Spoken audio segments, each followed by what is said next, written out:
সুপ্রিয় জব প্রত্যাশী ভাই বোনেরা, আমি আজকে আপনাদের সাথে ত্রিভুজের এমন একটি টপিক্স নিয়ে আপনাদের সাথে আলোচনা করব যে টপিক্সটা বিভিন্ন চাকরি পরীক্ষায় বারবার যে কোনো পরীক্ষায় বারবার আসতেছে। সেই টপিক্সটা হলো ত্রিভুজের কেন্দ্র। ত্রিভুজের কেন্দ্র 5টি, অর্থাৎ প্রত্যেকটি ত্রিভুজের 5টি করে কেন্দ্র আছে। আমরা সেই কেন্দ্রগুলো আজকে কিভাবে নির্ণয় করতে হয় এবং পরীক্ষায় কিভাবে আসে বা কী ধরনের প্রশ্নগুলো হয় সেগুলো নিয়ে আপনাদের সাথে আজকে শেয়ার করব। আমরা বোর্ডে চলেন শুরু করি। প্রত্যেক ত্রিভুজের 5টি কেন্দ্র আছে। সেই কেন্দ্রগুলো হলো পরিকেন্দ্র, অন্তকেন্দ্র, ভরকেন্দ্র, লম্বকেন্দ্র আর বহির্কেন্দ্র। ত্রিভুজ কোণ বেদে 3 ধরনের, বাহুবেদে 3 ধরনের, যে কোনো ত্রিভুজই হোক সেই ত্রিভুজগুলোর প্রত্যেকটারই 5টি করে কেন্দ্র আছে। আমরা সেই কেন্দ্রগুলো কিভাবে নির্ণয় করতে হয় সেটা আমরা আজকে দেখব। তো আমরা প্রথমেই দেখব যে ত্রিভুজের পরিকেন্দ্র। পরিকেন্দ্র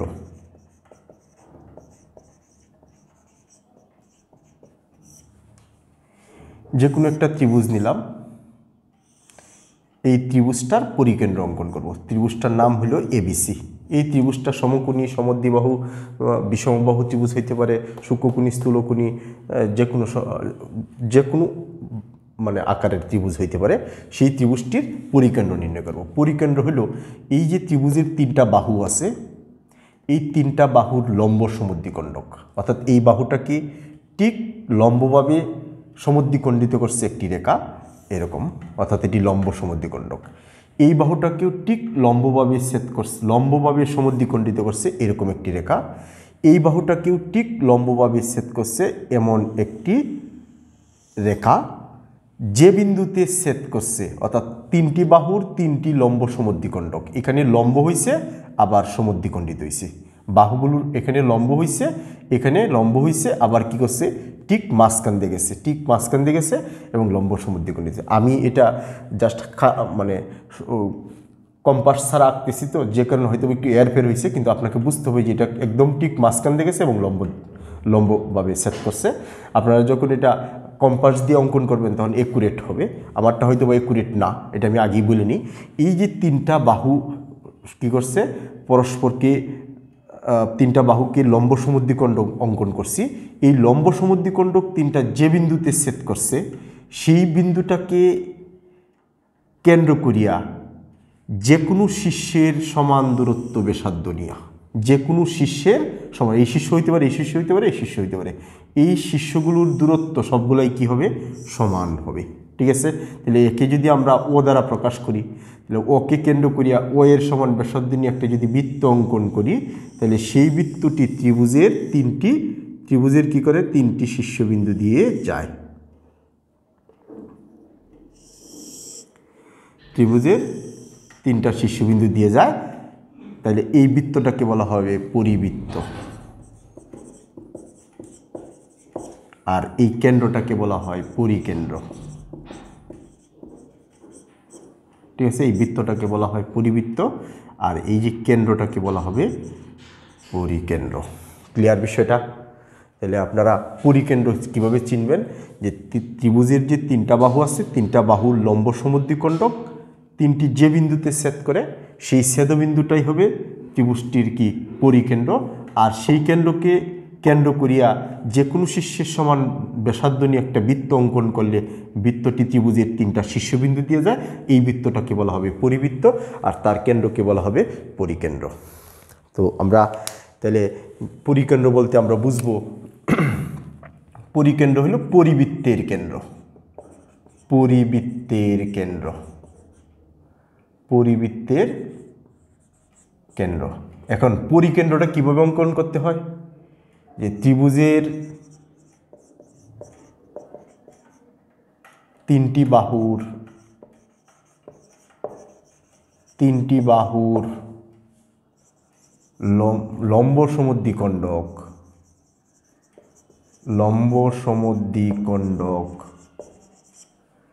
যে বিন্দুতে ছেদ করে তাকেই পরিকেন্দ্র বলে। তাকে পরিকেন্দ্র বলে। ত্রিভুজের তিনটি বাহুর লম্ব সমদ্বিখণ্ডক যে বিন্দুতে ছেদ করে, লম্ব সমদ্বিখণ্ডক যে বিন্দুতে ছেদ করে তাকেই কী বলা হবে? পরিকেন্দ্র বলে। আর সেই লম্ব কেন্দ্রকে কেন্দ্রকে কেন্দ্র করিয়া যে কোনো শীর্ষের এ অথবা বি অথবা সি এর সমান ব্যাসার্ধ নিয়ে একটি বৃত্ত অঙ্কন করলে যে বৃত্তটা পাবো সেটাই হবে আমাদের পরিবৃত্ত। আর সেই পরিকেন্দ্রটাকে পরিবৃত্তের কেন্দ্রও বলা হয়। তার মানে এই পরিকেন্দ্র হলো ত্রিভুজের একটি পরিকেন্দ্র, অর্থাৎ পরিবৃত্তের কেন্দ্র। ক্লিয়ার? তাহলে আমরা পরিকেন্দ্র সম্পর্কে ধারণা নিলাম। এইবার আমরা অন্তকেন্দ্র শিখব। লক্ষ্য করেন, অন্তকেন্দ্র।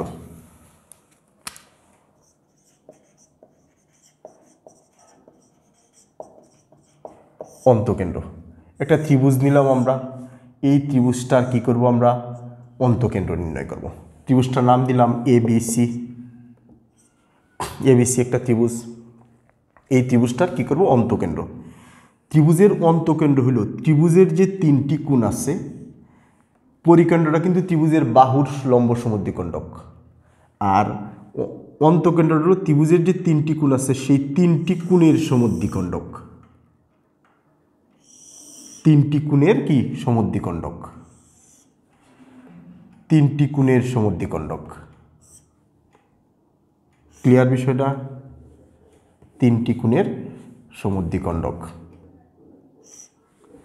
এই তিনটা সমদ্বিখণ্ডক যে বিন্দুতে ছেদ করছে সেই বিন্দুটা কি বলা হবে? কি? অন্তকেন্দ্র।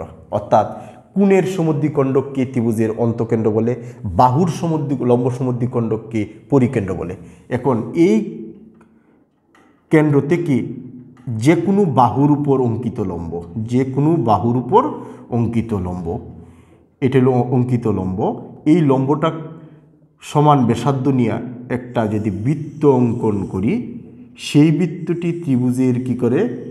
তিনটা বাহুকে কি করে স্পর্শ করে? তিনটা বাহুকে কি করে স্পর্শ করে? তাহলে এই বৃত্তটাকে বলা হবে কি? অন্তবৃত্ত। এই বৃত্তটাকে বলা হবে অন্তবৃত্ত। আর এইটাকে বলা হবে কি? অন্তব্যাসার্ধ। অন্তব্যাসার্ধ। আর এই কেন্দ্রটাকে বলা হবে অন্তকেন্দ্র। অন্তকেন্দ্র। তাহলে এই ত্রিভুজের অন্তকেন্দ্র হলো এটা। এই কেন্দ্রটা আমরা পাবো কিভাবে? ত্রিভুজের যে তিনটি কোণ আছে সেই তিনটি কোণের সমদ্বিখণ্ডক, কোণের সমদ্বিখণ্ডক, তিনটি কোণের সমদ্বিখণ্ডক যে বিন্দুতে ছেদ করে তাকে ত্রিভুজটির অন্তকেন্দ্র বলে। আর তিনটি বাহুর যে সমদ্বিখণ্ডক যে বিন্দুতে ছেদ করবে, তিনটি বাহুর লম্ব সমদ্বিখণ্ডক যে বিন্দুতে ছেদ করবে সেটাকে বলা হয় পরিকেন্দ্র। চলো আমরা অন্তকেন্দ্র সম্পর্কে ধারণা নিলাম। আর অন্তবৃত্তটা ত্রিভুজের যে অন্তবৃত্ত হবে সেই অন্তবৃত্তটা ত্রিভুজের যে তিনটি বাহু থাকবে তিনটি বাহুকে কী করবে? সে স্পর্শ করে যাবে। আর পরিকেন্দ্রের ক্ষেত্রে তিনটা শীর্ষবিন্দু দিয়ে যাবে। ঠিক আছে? তাহলে এটা ছিল আমাদের কি? অন্তকেন্দ্র। লক্ষ্য করেন, এইবার আমরা শিখব বরকেন্দ্র। তো বরকেন্দ্র নিয়ে আমরা এর আগের ক্লাসে জ্যামিতির প্রথম ক্লাসে আমরা পড়ছি বরকেন্দ্র। বরকেন্দ্র যেমন এবিসি একটা ত্রিভুজ, এই ত্রিভুজের এই বাহুর মধ্যবিন্দু, এই বাহুর মধ্যবিন্দু, এই মধ্যবিন্দুর সাথে বিসি বাহুর মধ্যবিন্দু, সিএ বাহুর মধ্যবিন্দু, এবি বাহুর মধ্যবিন্দুগুলোর নাম দিলাম ডিই আর কত আছে এফ। এই মধ্যবিন্দুর সাথে শীর্ষবিন্দু যোগ করলে সেটা হবে কি? মধ্যমা। এই শীর্ষবিন্দুর সাথে এই বাহুর মধ্যবিন্দু যোগ করলে হবে মধ্যমা। এই শীর্ষের সাথে এই বাহুর মধ্যবিন্দু যোগ করলে হবে মধ্যমা। ঠিক আছে? এইটুক আর এইটুক কিন্তু মধ্যবিন্দু। আমরা যেহেতু আমরা কম্পাস দিয়ে অঙ্কন করতেছি না, এই মধ্যমা তিনটা যে বিন্দুতে ছেদ করে সেটাই হলো আমাদের কি? বরকেন্দ্র। সেটাই হলো বরকেন্দ্র। ঠিক আছে? তাহলে এইটাই হলো যে তিনটি মধ্যমা যে বিন্দুতে ছেদ করে তাকেই কি বলে? বরকেন্দ্রতে। বরকেন্দ্রের সংজ্ঞাটা হবে যে ত্রিভুজের মধ্যমাত্রয়ের ছেদবিন্দুকে ত্রিভুজের তিনটি মধ্যমার ছেদবিন্দুকে বরকেন্দ্র বলে। ভরকেন্দ্র বলে। ভরকেন্দ্র প্রত্যেক মধ্যমাকে 2:1 অনুপাতে কি করে বিভক্ত করে। ভরকেন্দ্র প্রত্যেক মধ্যমাকে, ভরকেন্দ্র প্রত্যেক মধ্যমাকে 2:1 অনুপাতে অন্তর্বিভক্ত করে।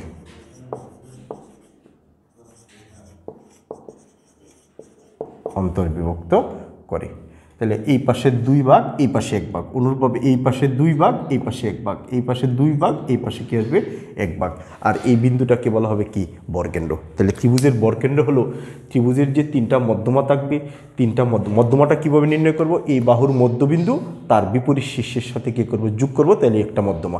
অনুরূপভাবে বাকি 2টি বাহুর মধ্যমা বের করে 3টা মধ্যমা যে বিন্দুতে ছেদ করবে তাকেই বলা হবে ত্রিভুজটির কি বরকেন্দ্র। আর বরকেন্দ্র প্রত্যেক মধ্যমা কি করে 2:1 অনুপাতে অন্তর্বিভক্ত করে। তাহলে আমরা বরকেন্দ্র সম্পর্কে জানলাম। এইবার আমরা শিখব লম্বকেন্দ্র। লক্ষ্য করেন, এইবার আমরা শিখব লম্বকেন্দ্র।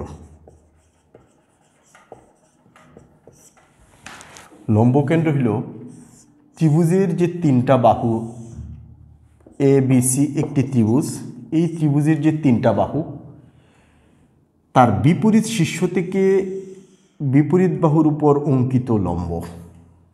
বিপরীত শীর্ষ থেকে বিপরীত বাহুর উপর অঙ্কিত লম্ব, এই শীর্ষ থেকে তার বিপরীত, এই শীর্ষের বিপরীত বাহু হইল এই বাহুটা, এই বাহুর উপর অঙ্কিত কি করব আমরা লম্ব। এই লম্ব 3টি যে বিন্দুতে ছেদ করবে সেইটাকে বলা হবে কি লম্বকেন্দ্র। অর্থাৎ এই 3টা লম্ব যে বিন্দুতে ছেদ করবে তাকেই বলা হবে ত্রিভুজটির কি লম্বকেন্দ্র। ঠিক আছে। তাহলে লম্বকেন্দ্র হলো ত্রিভুজের শীর্ষত্রয় হতে তাদের বিপরীত বাহুর উপর অঙ্কিত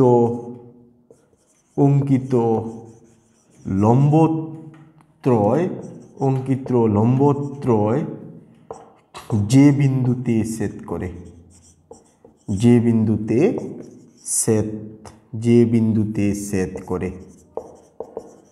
ছেদ করে তাকেই লম্বকেন্দ্র বলে। লম্বকেন্দ্র বলে। তাহলে আমরা লম্বকেন্দ্রটা ছিলাম ত্রিভুজের 3টা শীর্ষ থেকে তাদের বিপরীত বাহুর উপর, এ শীর্ষের বিপরীত বাহু বিসি, বি শীর্ষের বিপরীত বাহু এসি, সি শীর্ষের বিপরীত বাহু কত আছে এডি। এই 3টা লম্ব যে বিন্দুতে কি করে ছেদ করে সেই ছেদবিন্দুটা কি বলা হবে ত্রিভুজের কি লম্বকেন্দ্র। লম্বকেন্দ্রের নাম আমরা যে কোনোটাতে দিতে পারি, আমরা ও দ্বারা প্রকাশ করছি। তাহলে এই ও বিন্দুটাই হবে ত্রিভুজটির কি লম্বকেন্দ্র। ক্লিয়ার। তাহলে লম্বকেন্দ্র শিখলাম, পরিকেন্দ্র, ভরকেন্দ্র, লম্বকেন্দ্র আর কি অন্তকেন্দ্র। এবার আমরা শিখব বহির্কেন্দ্র। লক্ষ্য করেন, বহির্কেন্দ্র।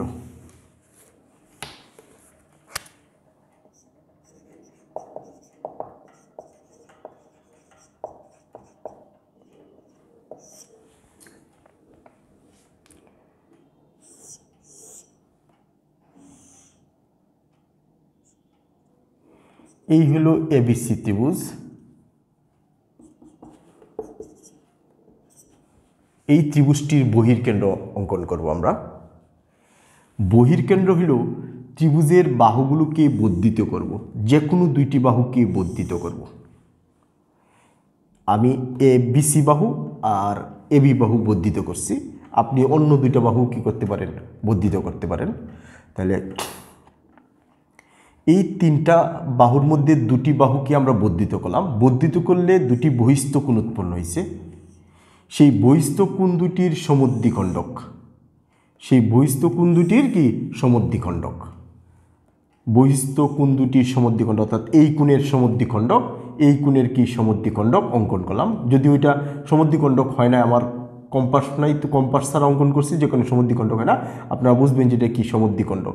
এই কোণের সমদ্বিখণ্ডক, এই কোণের সমদ্বিখণ্ডক, অর্থাৎ দুটি বাহুকে বর্ধিত করলে যে দুটি বহিস্থ কোণ উৎপন্ন হবে, সেই বহিস্থ কোণ দুটির সমদ্বিখণ্ডক যে বিন্দুতে ছেদ করে, সেই বিন্দু থেকে তৃতীয় বাহুর উপর অঙ্কিত যে লম্ব, তৃতীয় বাহুর উপর অঙ্কিত যে লম্ব, সেই লম্বের সমান ব্যাসার্ধ নিয়ে এই ছেদবিন্দুকে কেন্দ্র করিয়া এই লম্বের সমান ব্যাসার্ধ নিয়ে যদি আমরা একটা বৃত্ত অঙ্কন করি, সেই বৃত্তটা ত্রিভুজের বহিস্থভাবে কী করে, দুইটি বাহুকে বহিস্থভাবে ছেদ করে আর তিনটি বাহুকে কী করে বহিস্থভাবে ছেদ করে, তাহলে এই বৃত্তটাকে বলা হবে বহির্বৃত্ত, আর এই কেন্দ্রটাকে বলা হবে বহির্কেন্দ্র। এই কেন্দ্রটার নাম হবে বহির্কেন্দ্র,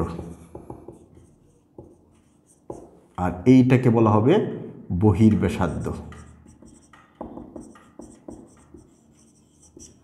বহির্ব্যাসার্ধ, আর এইটা হলো কি বহির্কেন্দ্র, আর এই বৃত্তটাকে বলা হবে কি বহির্বৃত্ত। বহির্বৃত্ত। তাহলে ত্রিভুজের বহির্কেন্দ্রটা হলো ত্রিভুজের যে কোনো দুইটি বাহু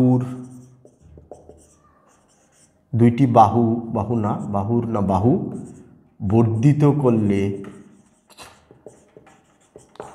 যে বহিস্থ কোণ উৎপন্ন হয়, যে বহিস্থ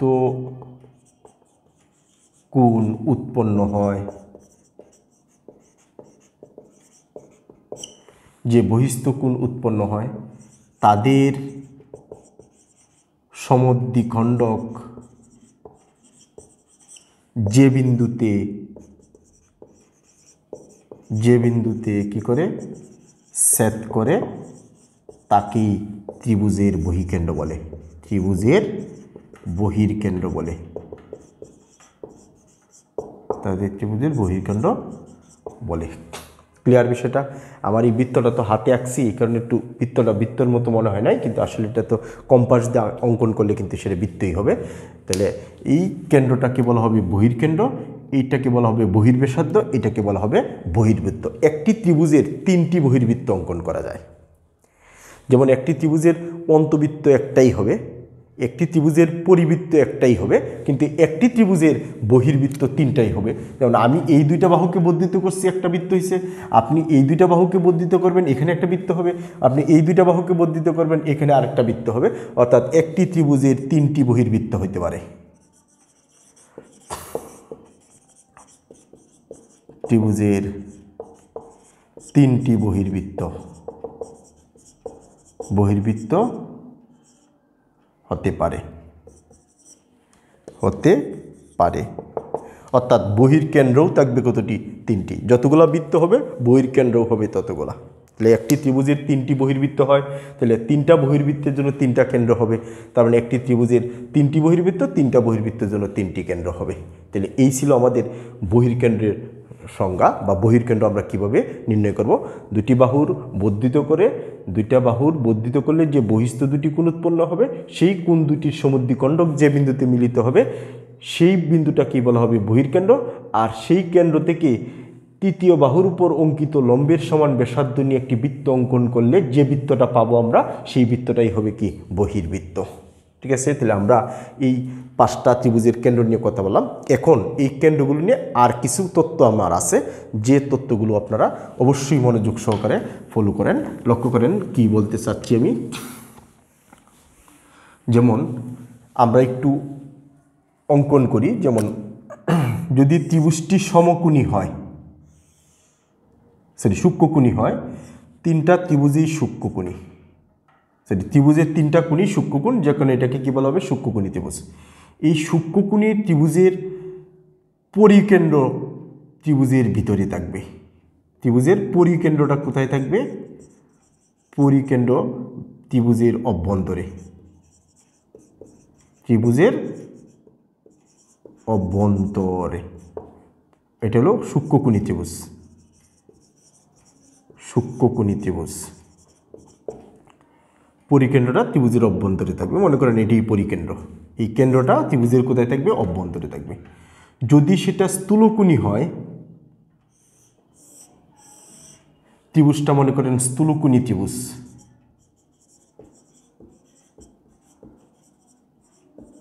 এই তো আমাদের পরিবৃত্ত ছিল,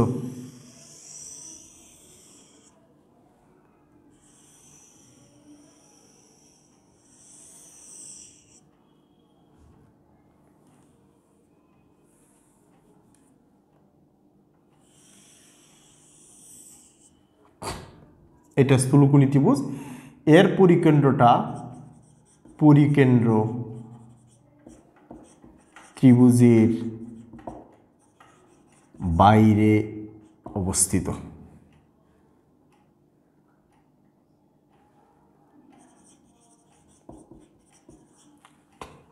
যদি ত্রিভুজটি সমকোণী হয়, যেমন সেটা সমকোণী ত্রিভুজ, তাহলে আমরা যদি একটা বৃত্ত অঙ্কন করি, তাহলে এই বৃত্তটাই তো পরিবৃত্ত, এই পরিবৃত্তের কেন্দ্রটা হবে অতিভুজের উপর, পরিকেন্দ্র অতিভুজের উপর, অতিভুজের উপর অবস্থিত।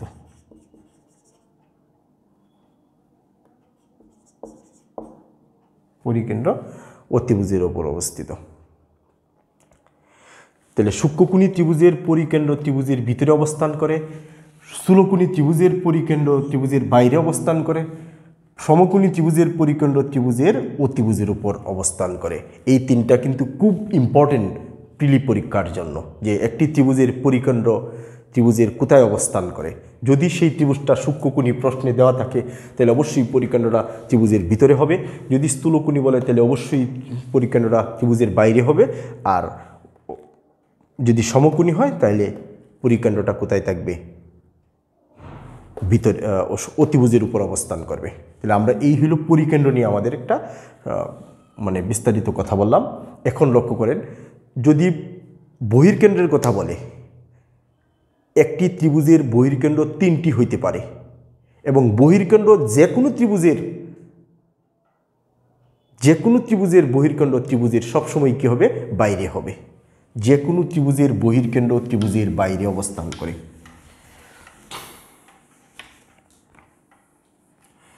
পরিকেন্দ্র কিন্তু অবস্থান করে সূক্ষ্মকোণীর ক্ষেত্রে ভিতরে, স্থূলকোণীর ক্ষেত্রে বাইরে, সমকোণীর ক্ষেত্রে অতিভুজের উপর। আর বহির্কেন্দ্র সকল ত্রিভুজের বহির্কেন্দ্র ত্রিভুজের বাইরে অবস্থান করে, ত্রিভুজের বাইরে অবস্থিত বা অবস্থান করে। ঠিক আছে। অন্তকেন্দ্র, যে কোনো ত্রিভুজের অন্তকেন্দ্র ত্রিভুজের ভিতরে অবস্থান করে।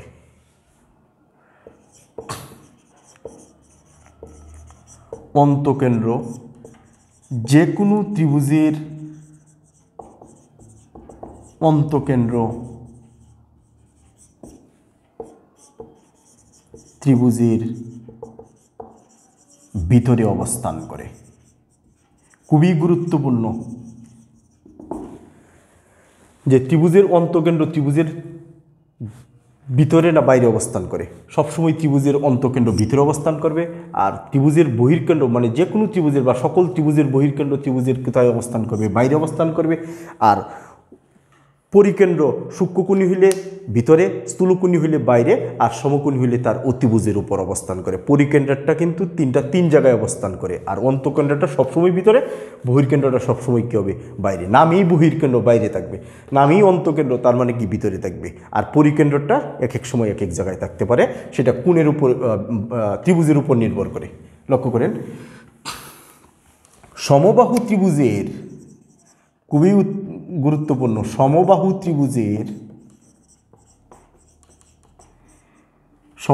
ত্রিভুজের পরিকেন্দ্র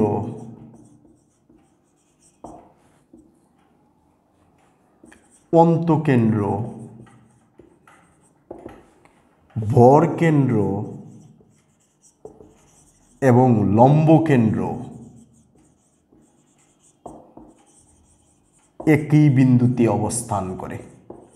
একই বিন্দুতে অবস্থান করে এবং ত্রিভুজের ভিতরে অবস্থান করে।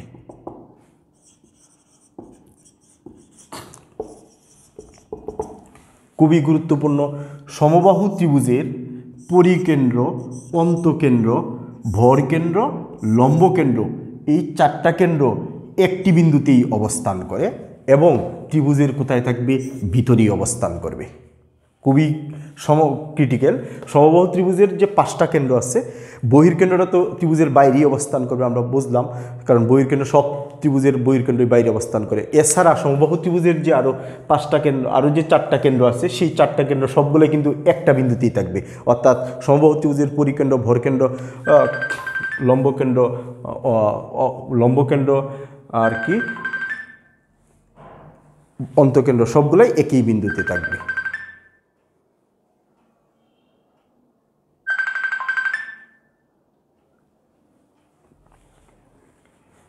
ক্লিয়ার বিষয়টা?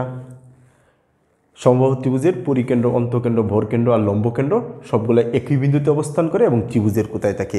ভিতরে অবস্থান করে। ক্লিয়ার? আরেকটা টপিকস,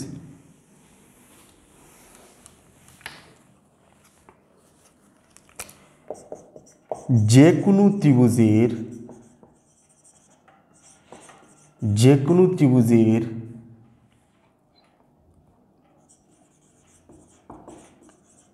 পরিকেন্দ্র, ভরকেন্দ্র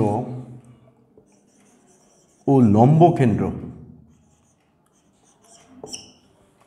পরিকেন্দ্র, ভরকেন্দ্র এবং লম্বকেন্দ্র একই সরল